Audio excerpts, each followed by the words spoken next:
दोस्तों नमस्कार, जय जोहार। आज खबरों की शुरुआत करते हैं। आज का दिनांक है 9 अक्टूबर 2022। तो पहले विदेशी खबरों के बारे में जान लेते हैं। भारत का विदेशी मुद्रा भंडार 532.66 अरब डॉलर हो चुका है, जो पिछले 2 साल के न्यूनतम स्तर पर पहुंच चुका है। ठीक है, भारत का विदेशी मुद्रा भंडार, ठीक है, विदेशी मुद्रा भंडार कितना हो चुका है?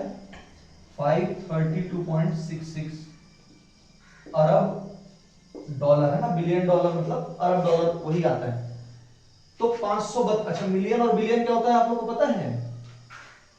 1 मिलियन में कितना शून्य लगता है? 1 मिलियन मतलब होता है 10 लाख। ठीक है, और मिलियन से बिलियन जाने के लिए कितना आपको बढ़ाना पड़ेगा? 3 जीरो बढ़ाना पड़ेगा। तो 1 बिलियन में जाना है तो उसमें 10 लाख गुणित 3 जीरो, ठीक है, मतलब 1000 ऐसा करना पड़ेगा। तो कितना हो जाएगा? 10 लाख में 1 जीरो बढ़ाओगे तो 1 करोड़, 10 करोड़, 1 अरब। तो 1 बिलियन कितना हो जाता है? 1 अरब हो जाता है।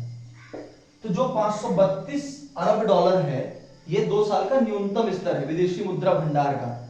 लगातार विदेशी परिस्थितियां हमारी बदल रही हैं।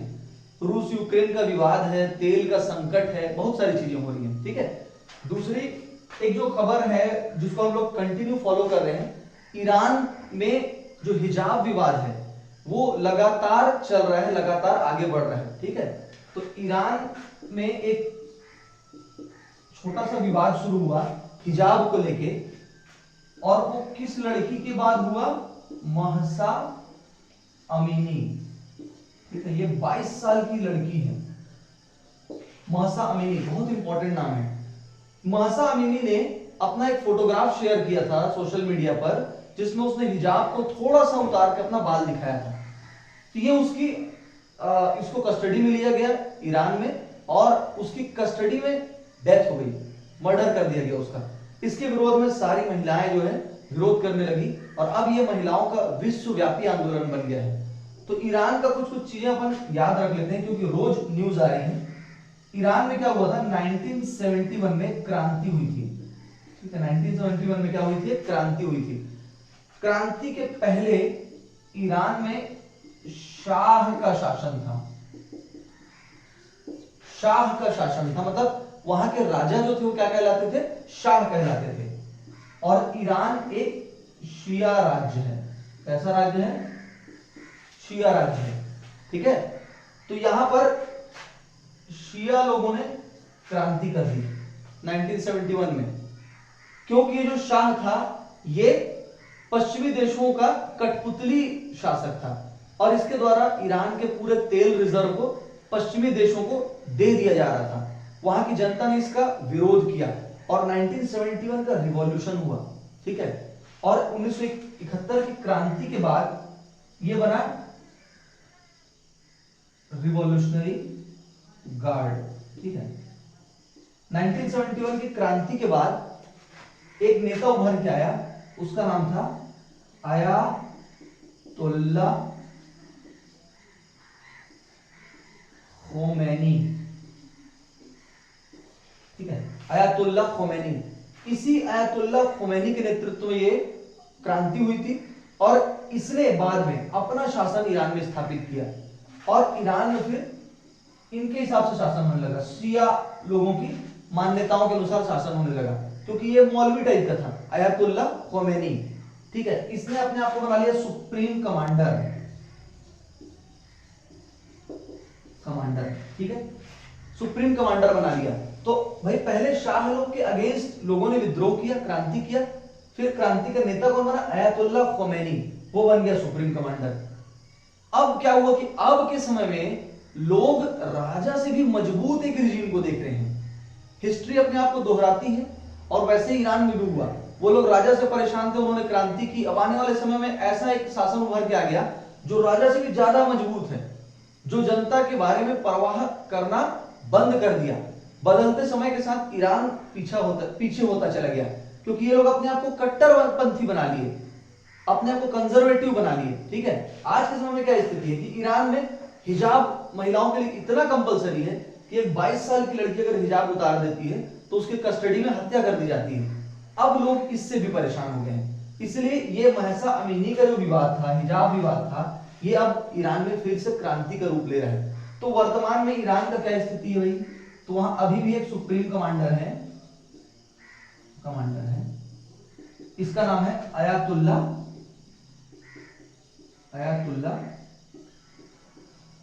खमेनी। ठीक है, ये वाला पर्सन पहला था और ये वाला पर्सन दूसरा है, नाम लगभग मिलता जुलता है, ये खोमैनी है और ये खमेनी है।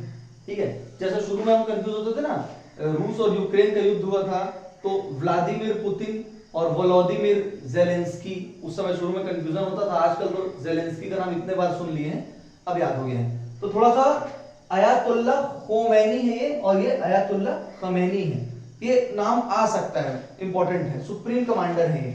और ईरान का राष्ट्रपति कौन है अभी, ईरान का राष्ट्रपति है इब्राहिम रहीसी। ठीक है, इसको थोड़ा सा याद कर लेंगे, देख लेंगे थोड़ा ईरान के बारे में। अच्छा, ईरान कहाँ है, अगर ये मैं रफली भारत को ड्रॉ करूं इस तरीके से थोड़ा, ये अगर भारत बना तो यहां आपका पड़ोसी देश कौन सा है, पाकिस्तान। ठीक है, ये है पाकिस्तान और यहां पर क्या है, अफगानिस्तान। ठीक है, तो ये वाला पोर्शन आपका क्या है, ये वाला पोर्शन है ईरान। ठीक है, जब भी इंटरनेशनल रिलेशन पढ़ते हैं तो देश का नक्शा देखे करो, गूगल मैप खोल के एक बार सर्च करना चाहिए। मेरा आप लोगों को पेपर का खबर बताने का उद्देश्य ये है कि क्योंकि तैयारी के समय मेरा अनुभव है कि इतना समय नहीं कि पूरा पेपर हम पढ़ सकें, फिर भी अगर कोई खबर आती है तो इतना समय तो रहता है जिसमें हम लोग यूट्यूब वगैरह चला के थोड़ा थोड़ा समय इधर उधर वेस्ट करते हैं, उन समय को आप लोग इस सब में लगाया करो। जैसे ईरान के बारे में इतने दिन से आ रहा है तो देख लो एक बार लोकेशन उसका, ठीक है, आपके एग्जाम में पूछे ना पूछे, लेकिन कोई चीज का अगर लोकेशन पता है तो उसके बारे में फिर पढ़ने में मजा आता है, इंटरेस्ट पैदा होता है। जैसे उदाहरण के लिए आप लोग भारत को पढ़ना चाह रहे हो, भारत का भूगोल पढ़ रहे हो, भारत का इतिहास पढ़ रहे हो, आपको पता ही नहीं बिहार ऊपर है कि तमिलनाडु नीचे है, तो आपका इंटरेस्ट उसमें डेवलप नहीं हो पाएगा। और अगर आपको पता है कि हाँ बिहार यहाँ है, उसके बाजू में यूपी है, तमिलनाडु के साथ लगा हुआ कर्नाटक है, तो फिर आपका जो इंटरेस्ट है वो अलग डेवलप होगा। ठीक है, चलिए अगली न्यूज में आते हैं। पाकिस्तान, अब पाकिस्तान तो गोदी खोजता रहता है, क्या खोजता रहता है, गोदी। ठीक है, कभी चीन की गोदी में खेल रहा था, अभी उसकी गोदी बदल गई, कौन सी गोदी हो गई, अमेरिका वाली गोदी। ठीक है, तो अब पाकिस्तान किसके करीब जा रहा है, अमेरिका के, है ना। भारत का जो रुख था वो तटस्थ था, रूस यूक्रेन युद्ध में भारत ने अपने इंटरेस्ट को देखते हुए उसमें काम किया है। तो अमेरिका क्या है, वर्ल्ड लीडर है, अपने आप को विश्व का बादशाह समझता है, तो जो भी उसके अगेंस्ट जाता है वो थोड़ा सा उसको बताने का प्रयास करता है, ऐसा माना जाता है। तो पाकिस्तान अब यूएसए के करीब जा रहा है, ये किससे पता चलता है कि पाकिस्तान को फाइनेंशियल एक्शन टास्क फोर्स की वॉच लिस्ट से बाहर कर दिया गया है। ये फाइनेंशियल एक्शन टास्क फोर्स क्या होता है, FATF बोलते हैं। FATF आतंकवादी गतिविधियों में सप्लाई किए जाने वाले पैसे पर नजर रखता है। FATF financial action task force, Pakistan को इसके ग्रे सूची में शामिल किया गया था। ठीक है, तो अब यूएसए ने क्या किया, इसको वॉच लिस्ट से ही बाहर कर दिया, है ना, कि अब पाकिस्तान में आतंकवाद जो है अचानक रातों रात खत्म हो गया। ठीक है, अब देखते हैं एक बड़ी न्यूज आई है आज, श्रम कानून। ठीक है, श्रम कानून या इसको बोलो श्रम कोड, लेबर कोड। ठीक है, लेबर कोड, ये जानते हो आप कोड का नाम सुने होंगे, जैसे कुछ कोड, प्रचलित कोड क्या है, इंडियन पीनल कोड है, LRC है, लैंड रेवेन्यू कोड। जब बहुत सारे कानूनों को मिला के एक अम्ब्रेला कानून बनाया जाता है जिसके अंदर बहुत सारे छोटे छोटे नियम कानून सब शामिल रहते हैं, तो उसको बोलते हैं कोड। किसी पर्टिकुलर विषय से संबंधित वो सबसे बड़ा कानून होता है। ठीक है, कोड। जैसे लैंड रेवेन्यू संबंधित सबसे बड़ा कानून क्या है, LRC, लैंड रेवेन्यू कोड। दांडिक मतलब किसी को दंड कैसे दोगे, इससे संबंधित सबसे बड़ा कोड क्या है, आईपीसी इंडियन पिनल कोड, वैसे ही पूरे लेबर लॉ जो थे इतने सारे उसको मिला के बनाया जा रहा है लेबर कोड, ठीक है, श्रमिक कोड। इसकी कुछ महत्वपूर्ण बातें हैं कि अब आप 48 घंटे से ज्यादा काम नहीं करा सकते। एक हफ्ते में 48 घंटे से ज्यादा काम नहीं करा सकते। 15 मिनट भी अगर काम ज्यादा हुआ, इससे अगर 15 मिनट भी ज्यादा हुआ तो आपको ओवर टाइम देना पड़ेगा। क्या देना पड़ेगा? ओवर टाइम देना पड़ेगा। और आप ये जो 48 घंटा है ये श्रमिक के ऊपर है, वो इसको 4 दिन में भी कर सकता है। आप ऐसा नहीं बोल सकते कि पूरे 6 दिन आके ही काम कर। 4 दिन में, वीकली, एक हफ्ते में वो 4 दिन आए और ये 48 घंटे का काम इसमें पूरा कर दे, ठीक है। तो ये भी उसके लिए चलेगा। और एक इंपॉर्टेंट क्या है कि भाई अगर आपके श्रमिक संगठन और आपके जो मैनेजमेंट है, एम्प्लॉयर है, जो आपका नियोक्ता है, उसके बीच बातचीत चल रही है और वो बातचीत किसी ट्रिब्यूनल में अटकी है, तो उस समय आप हड़ताल नहीं कर सकते। इसमें हड़ताल के अधिकार को सीमित किया गया है। हड़ताल का जो अधिकार है इसको सीमित कर दिया गया है, ठीक है, सीमित कर दिया गया। तो याद रखना 48 घंटे एक हफ्ते में उससे ज्यादा काम नहीं कर सकते। 15 मिनट ज्यादा काम किया तो ओवर टाइम देना पड़ेगा। ये 48 घंटे 4 दिन में भी कर सकता है एक हफ्ते में। और आपको जो हड़ताल करने का अधिकार उसको सीमित कर दिया गया है। ये किसके ऊपर लागू होगा? 50+ कर्मचारी जिस संस्थान में हैं, ठीक है, जहां पर 50 से ज्यादा कर्मचारी, वहां पर ये लेबर कोड लागू होगा। क्लियर है? एक आया फिर इलेक्शन कमीशन से जुड़ी news. Election commission of India, भारतीय निर्वाचन आयोग। अब निर्वाचन आयोग सरकार के विधि विभाग को एक पत्र लिखा है, विधि विभाग को एक प्रस्ताव दिया है। क्या प्रस्ताव दिया है? प्रस्ताव यह है कि एक व्यक्ति एक सीट, ठीक है। मोदी जी का फॉर्मूला उल्टा उन्हीं को दे दिया, एक देश एक टैक्स, ठीक है, एक देश एक संस्कृति, ऐसा चलता है ना। तो एक व्यक्ति एक सीट का फॉर्मूला उसने इलेक्शन कमीशन ने, केंद्रीय निर्वाचन आयोग ने दे दिया है। क्यों ऐसा हो रहा है भाई?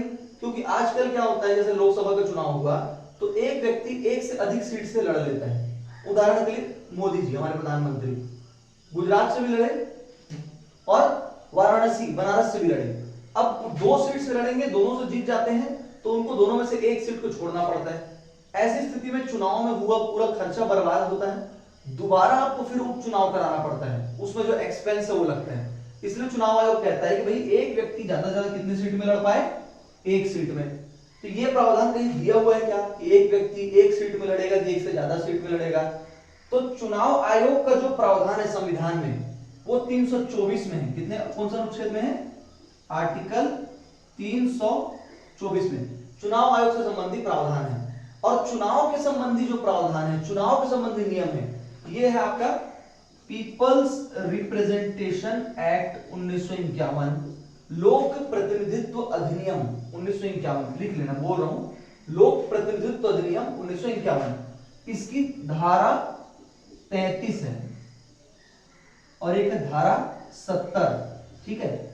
तो धारा 33 में बोलता है कि एक व्यक्ति एक से ज्यादा सीटों से भी चुनाव लड़ सकता है, ठीक है। तो ये चुनाव लड़ने की बात करता है, एक से ज्यादा सीट से लड़ सकता है, धारा 33 में बोला गया है। लेकिन धारा 70 में क्लियर किया गया कि लड़ तो सकता है, लेकिन वो कितने सीट को धारण कर सकता है? एज अ सांसद, एज अ विधायक एक ही सीट को धारण कर सकता है। इसमें बोलता है कि एक सीट ही धारण करेगा, मतलब बाकी सीट में अगर जीत जाता है तो उसकी बाकी सीट क्या हो जाएगी? खाली हो जाएगी। इसलिए चुनाव आयोग ने प्रस्ताव दिया है, ठीक है। ये है, अब इसको स्क्रीनशॉट कर लीजिए भाई। अब एक इंपॉर्टेंट जो छत्तीसगढ़ में आज एक डेवलपमेंट हुआ है, छत्तीसगढ़ में क्या है कि मुख्यमंत्री जी ने अब घोषणा की है कि गोबर से पेंट जो बना रहे हैं ना हम लोग, पता है कि नहीं, गोबर से बैग भी बनाया गया है, जिसमें इस साल का बजट पेश किया गया था। गोमय वस्ते लक्ष्मी लिखा था, मतलब गाय में लक्ष्मी का निवास है, और उसको आज छत्तीसगढ़ में चरितार्थ भी किया जा रहा है। गोबर 2 रुपए किलो खरीदा जा रहा है। गोमूत्र 4 रुपए प्रति लीटर में खरीदा जा रहा है ना। तो अब गोबर का केवल ये नहीं कि उसमें वर्मी कंपोस्ट बनेगा, हम प्रयास कर रहे हैं गोबर का दिया बनाएं, गोबर का हम बैग बनाएं और गोबर का पेंट भी बनाएं। ठीक है, आप लोग को हो सकता है कुछ लोग को अटपटा सा लग रहा हो गोबर से कैसे पेंट बनेगा, कभी अपने गांव जाके देखना, जिंदगी भर गोबर का पेंट लिपते आए हो जमीन में, और दीवारों में भी लिपते थे अपन, क्यों लिपते थे कि नहीं? गोबर का पेंट हम लोग परंपरागत रूप से यूज करते आए हैं ना, लेकिन ऐसा नहीं, आपको प्रॉपर जो पेंट है उस तरीके का गोबर से पेंट बनाया जा सकता है। ठीक है, तो जितने भी स्कूलों में अब पोताई होगी अगले साल, वो सारी किससे होगी? गोबर पेंट से होगी। ठीक है, ये आ गया आपका गोबर पेंट, है ना। तो स्कूलों में अब पोताई किससे होगी? गोबर पेंट से होगी ना, रंग रोगन का कार्य होगा। बहुत अच्छा है, जो हमारा इनकम शासन का होगा वो किसके पास जाएगा? गोबर से पेंट बनाने वाले स्व सहायता समूह को। और ये पहल जो है वो रूरल इंडस्ट्रियल पार्क से जुड़ी हुई है, ग्रामीण औद्योगिक पार्क, जो कि कहां बनाया जा रहा है? गोठानों में बनाया जा रहा है। भाई जो औद्योगिक गतिविधियां हैं, छोटी औद्योगिक गतिविधियां, उनको गांव के अंदर हम प्रमोट कर सकें। रूरल इंडस्ट्रियल पार्क, ठीक है, गोठानों में बनाया जा रहा है। इसको किसके नाम बनाया जा रहा है? Mahatma Gandhi rural industrial park. ठीक है, एक डेवलपमेंट है आपका जो राजकीय पशु है ना, स्टेट एनिमल, राजकीय पशु, ये कौन है? वन भैंसा। ठीक है, वन भैंसा कहां मिलता है? तो उदंती, पामेड़, इंद्रावती, है ना, इंद्रावती राष्ट्रीय उद्यान है, उदंती पामेड़ अभ्यारण्य है। ठीक है, यहां पर मिलता है आपका। और वन भैंसा को क्या बोलते हैं? साइंटिफिक नेम क्या है? बुबेलस बुबेलिस, है ना, बुबेलस बुबेलिस। तो ये जो आपका वन भैंसा है बुबेलस बुबेलिस है, ये जो है बहुत ही कम मात्रा में बचा हुआ है। ये है इतना स्थिति हो चुका है कि केवल इसके मेल बचे हुए हैं, और जब तक इसकी फीमेल नहीं होगी तब तक इसका वंश आगे नहीं बढ़ पाएगा और ये एक्सटिंक्ट हो जाएगा। एक्सटिंक्ट का मतलब समझते हैं? खत्म, विलुप्त। इसके लिए एक शब्द होता है विलुप्त या एक्सटिंक्ट। जिस प्रजाति का एक भी जीव ना तो जंगल में और ना ही जंगल के बाहर कहीं बचा हो। ठीक है, तो ये विलुप्त होने की कगार पे है बुबेलस बुबेलिस या वन भैंसा। और इसलिए हम लोग क्या किए कि एक क्या बोलते हैं, पशु रिसर्च संस्थान है करनाल में। ठीक है, करनाल मतलब हरियाणा में। तो वहां पर हम लोग वन भैंसा का एक क्लोन बना रहे हैं, मादा वन भैंसे का क्लोन बना रहे हैं। तो इस क्लोन से संबंधित परमिशन रुकी हुई थी, कहां रुकी हुई थी? Zoo authority, central zoo authority. एक होता है सेंट्रल जू अथॉरिटी। ठीक है, तो ये सब लोग देखते हैं ना कि जानवरों के ऊपर क्या प्रभाव पड़ेगा, इनका भी कुछ राइट्स है, इनका भी कुछ है ना। तो सेंट्रल जू अथॉरिटी से इसको अनुमति मिल गई है। कहां बन रहा है? क्या बन रहा है? क्लोन बन रहा है। ठीक है, कितना बन रहा है? 3 बन रहा है मादा का। ठीक है, और कहां बन रहा है? तो ये करनाल, और करनाल कहां है? हरियाणा। ठीक है, करनाल हरियाणा में। तो यहां पर आपका 3 तो क्लोन बनाएंगे और हम इसको बचाए रखने का प्रयास करेंगे। अब मेरे को बताइए, जो विलुप्त जीव हैं या जो खतरे में जीव हैं, जिसकी बहुत सारी कैटेगरीज रहती है, वो पूरी कैटेगरी को, पूरी सूची को कौन सी संस्था संरक्षित करके रखती है? कौन सी संस्था उसका रिकॉर्ड मेंटेन करती है और कौन सी किताब में करती है? बताइए। एक किताब का नाम सुने, red data book. Red data book, red data book कौन इसको करता है?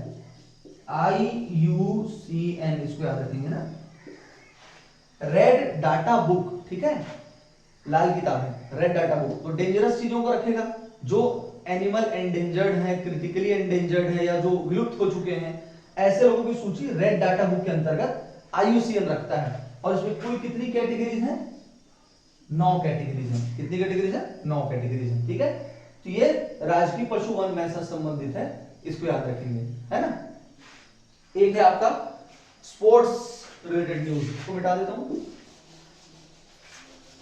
तो स्पोर्ट्स में क्या है, एक गेम होता है बिलियर्ड्स, जिसको हम लोग रईसों का गेम भी बोलते हैं। देखे हैं क्या बिलियर्ड्स खेलते?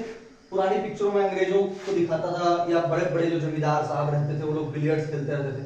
ठीक है, स्नूकर बोलते हैं जिसको अपन, आजकल तो काफी कॉमन हो गया है, पूल टेबल भी बोलते हैं उसको सामान्य भाषा में, है ना, बिलियर्ड्स। तो एक खिलाड़ी है बड़े जबरदस्त, पंकज आडवाणी। ये पंकज आडवाणी भाई साहब 25 बार वर्ल्ड चैंपियन बन चुके हैं। ठीक है, और अब ये कितने बार, कौन से नंबर का हुआ है इनका वर्ल्ड चैंपियनशिप? तो ये 25वीं वर्ल्ड चैंपियनशिप जीते हैं इस बार, 25 बार। कौन है? तो ये पंकज आडवाणी, नाम याद रखेंगे। और खेल कौन सा है? बिलियर्ड्स। बिलियर्ड्स, है ना, बिलियर्ड्स। दूसरी खबर क्या है? राष्ट्रीय खेल, है ना। तो राष्ट्रीय खेल के बारे में कल हम लोग जाने थे कि जो 36वां राष्ट्रीय खेल है वो कहां हो रहा है? गुजरात में। छत्तीसगढ़ के 9 मेडल आ चुके हैं, और 37वां जो होगा वो होगा 2023 में, मतलब अगले साल 37वां राष्ट्रीय खेल होगा गोवा में। कहां होगा? गोवा में। इसको याद रखना ना, अभी हो रहा है गुजरात में और अगले बार होगा गोवा में। ठीक है। तीसरा आपका है अंडर 17 फीफा। फीफा बोले तो क्या है? फुटबॉल की जो रेगुलेटरी अथॉरिटी है पूरे दुनिया में, जैसे क्रिकेट की आईसीसी है ना, वैसे ही फुटबॉल की क्या है? फीफा है। ठीक है, तो अंडर 17 फीफा वर्ल्ड कप, विश्व कप, है ना, फुटबॉल का विश्व कप कहां होगा? भारत में। कहां होगा? भारत में, है ना। अंडर 17 का फीफा विश्व कप कहां होगा? भारत में होगा। ठीक है, क्लियर है। तो ये न्यूज है, कुछ छूट तो नहीं है, देख लेते हैं एक बार।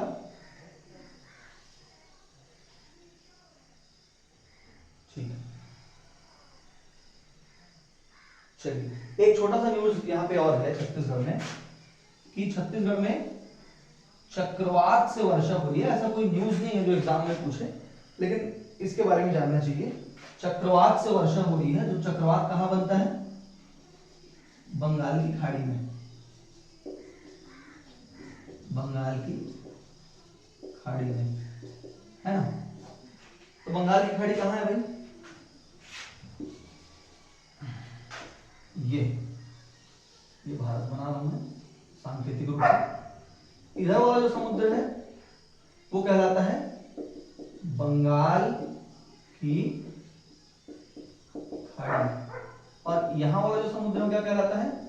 अरब सागर, है ना।